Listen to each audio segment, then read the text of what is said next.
এখন ক্যালকুলেটরে হিসাব করে ঘুষ নেওয়া হচ্ছে। যারা নিজেরা ঋণ নির্ভর, ঋণ খেলাপি, তারা ঋণ নির্ভর বাজেট দিবে, এটাই তো স্বাভাবিক। ক্লিন ইমেজের ডিসিকে সিলেট থেকে প্রত্যাহার করা হয়েছে।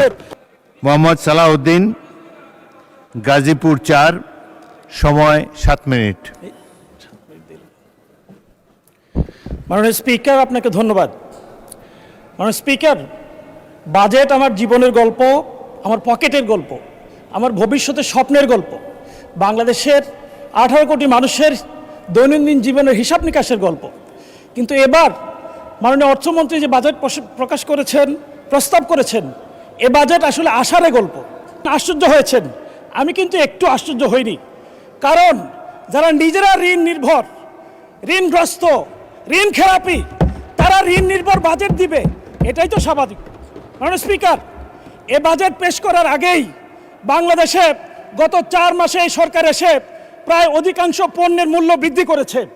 এ বাজেট পেশ করার আগেই 14টি ভোগ্য পণ্য সহ প্রায় বড় বড় যে পণ্যগুলো মানুষ নিত্যদিন ব্যবহার করে সেগুলোর মূল্য বৃদ্ধি পেয়েছে। এবার বাজেট পেশ করার 7 দিন আগে বিদ্যুতের মূল্য বৃদ্ধি করা হয়েছে, 10 দিন আগে জ্বালানি তেলের মূল্য বৃদ্ধি করা হয়েছে, কিছুদিন আগেই এলপিজি গ্যাস 1200 টাকা থেকে 1940 টাকা বৃদ্ধি করা হয়েছে। মাননীয় স্পিকার, জ্বালানি তেলের মূল্য বৃদ্ধি, গ্যাসের মূল্য বৃদ্ধি, একই সাথে নিত্য প্রয়োজনীয় মূল্য বৃদ্ধির পাশাপাশি পরিবহন ভাড়া আকস্মিকভাবে এত বেশি বৃদ্ধি পেয়েছে, এটা বাংলাদেশের ইতিহাসে সর্বকালের সকল রেকর্ডকে ছাড়িয়ে গেছে। মাননীয় স্পিকার, বাংলাদেশের মানুষ খুব আশা নিয়েছিল এই বাজেট পেশের মধ্য দিয়ে এই মূল্য বৃদ্ধিকৃত পণ্যের মূল্য হ্রাস পাবে, কিন্তু এই বাজেট বাংলাদেশের মানুষকে হতাশ করেছে। মাননীয় স্পিকার, একই সাথে এই বাজেটে বিশেষভাবে কিছু পণ্যের উপর নতুন করে করারোপ করা হয়েছে, যাতে এই পণ্যগুলোর মূল্য বৃদ্ধি পেয়েছে। এমএস রড ও এর কাঁচামালের উৎপাদনে কর এবং ভ্যাট হিসেবে 10% নতুন কর বৃদ্ধি করা হয়েছে, যাতে রডের মূল্য বৃদ্ধি পেয়েছে, ইস্পাত এবং টিনজাত পণ্যের মূল্য বৃদ্ধি পেয়েছে। সাবান এবং শ্যাম্পুর কাঁচামালের উপর ভ্যাট অব্যাহতি কমিয়ে আনার কারণে ইতিমধ্যে এই দুটি পণ্যের মূল্য ইতিমধ্যে বৃদ্ধি পেয়েছে।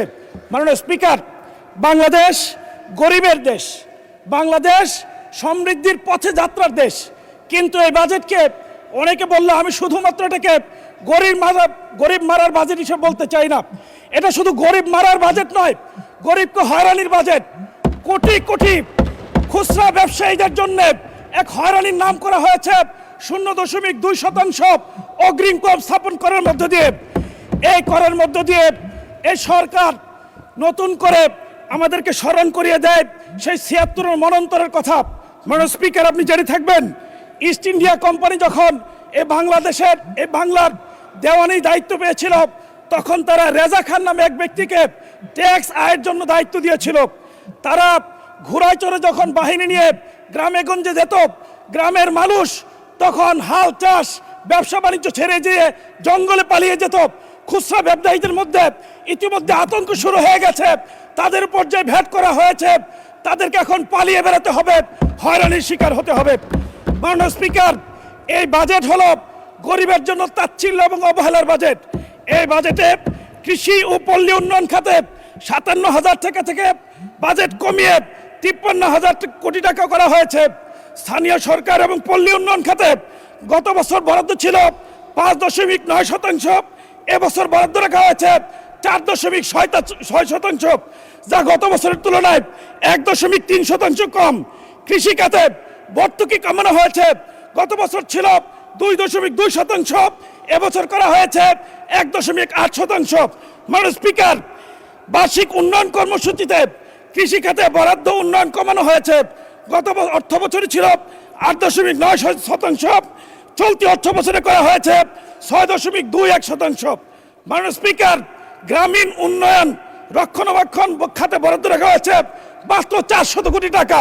মাননীয় স্পিকার, ইসলামের বিধান হলো তুখাযু মিন আগনিয়াহিম ফাতুরাদ্দু ফি ফুকারাহিম, গরিবদের জন্য ধনীদের কাছ থেকে সম্পদ সংগ্রহ করা এবং গরিবের মাঝে সেটা বিলিয়ে দাও।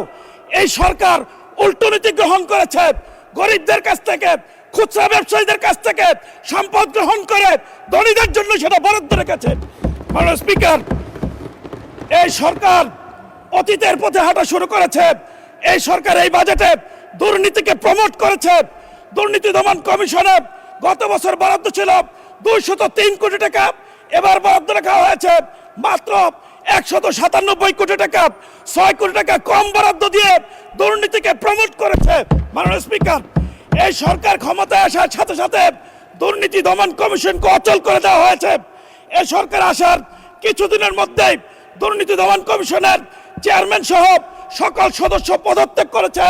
এখন পর্যন্ত তারা দুর্নীতি দমন পুনর্গঠন করেনি, যার ফলশ্রুতিতে মেগা প্রকল্পের মাধ্যমে মেগা দুর্নীতি শুরু হয়েছে।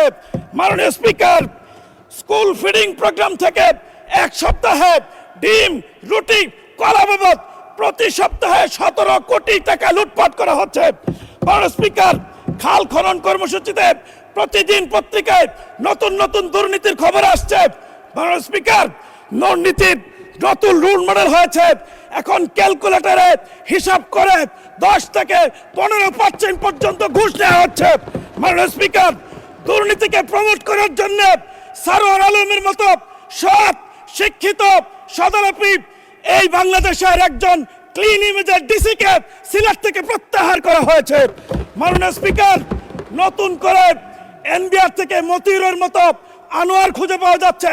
মতিউরের ছিল 500 কোটি টাকার দুর্নীতি, আনোয়ারের দুর্নীতি পাওয়া গেছে 900 কোটি টাকা। মাননীয় স্পিকার, বাংলাদেশ রেস্টুরেন্ট ওনার্স অ্যাসোসিয়েশনের মালিক তিনি বলেছেন, যে এনবিআর বাজেট প্রণয়নে যুক্ত থাকে, যে এনবিআর করারূপ করে, যে এনবিআর ভোট করে, সেই এনবিআর যে পরিমাণ দুর্নীতি করে সেটা যদি নেওয়া হয় তাহলে বাংলাদেশে বাজেটের দরকার হবে না। মাননীয় স্পিকার, আমাদের জন্য অত্যন্ত হতাশার খবর। আপনাকে 2 মিনিট দেওয়া হলো, 2 মিনিটে শেষ করবেন। মাননীয় স্পিকার, আমাদের জন্য অত্যন্ত হতাশার হলো এই বাজেট জুলাইকে ধারণ করেনি। এই বাজেট আমার ওয়ালিউল্লাহ মুকদ্দাস ভাইয়ের গুম হওয়া সন্তানের কান্নার খবর রাখেনি। গুম কমিশনের জন্য এই বাজেট 1 টাকা বরাদ্দ রাখেনি। মাননীয় স্পিকার, আমি সর্বশেষ বলতে চাই, মাথায় অতিরিক্ত বোঝা নিয়ে পাহাড়ের চূড়ায় চড়া যায় না, স্বপ্ন দেখা যায়, পৌঁছা যায় না। মাননীয় স্পিকার, সমুদ্রের জলরাশি অনেক বেশি, কিন্তু কোনো পিপাসার্থ মানুষের পিপাসা মেটাতে পারে না। কিন্তু সামান্য কূপের পানি শত শত বছর ধরে হাজার হাজার মানুষের পিপাসা মেটাতে পারে। সুতরাং বাজেট বড় হলেই চলবে না, ঋণ নিয়ে কোটি টাকা বরাদ্দ রাখার মধ্যে বাজেট নয়। দুর্নীতি কমিয়ে সুশাসন নিশ্চিত করে ন্যায় ভিত্তিক, ইনসাফ ভিত্তিক, জাকাত ভিত্তিক ইসলামের আদলে যদি খরচ করা যায়, কম বাজেটেই বাংলাদেশকে কাঙ্ক্ষিত গন্তব্যে পৌঁছে দেওয়া সম্ভব। মাননীয় স্পিকার, আমি আমার প্রিয় এলাকাবাসী কাপাসিয়ার জন্য কিছু কথা বলতে চাই। কাপাসিয়ায় জাতীয় ফল কাঁঠাল সহ আনারস এবং কাপাসিয়া উৎপাদিত ফল সংরক্ষণ করার জন্য আধুনিক হিমাগার নিশ্চিত করা দরকার।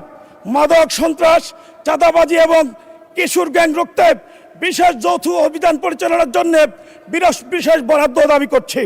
কাপাসিয়াকে শিল্প বান্ধব করতে অবকাঠামো উন্নয়নে আমি বিশেষ বরাদ্দ দাবি করছি।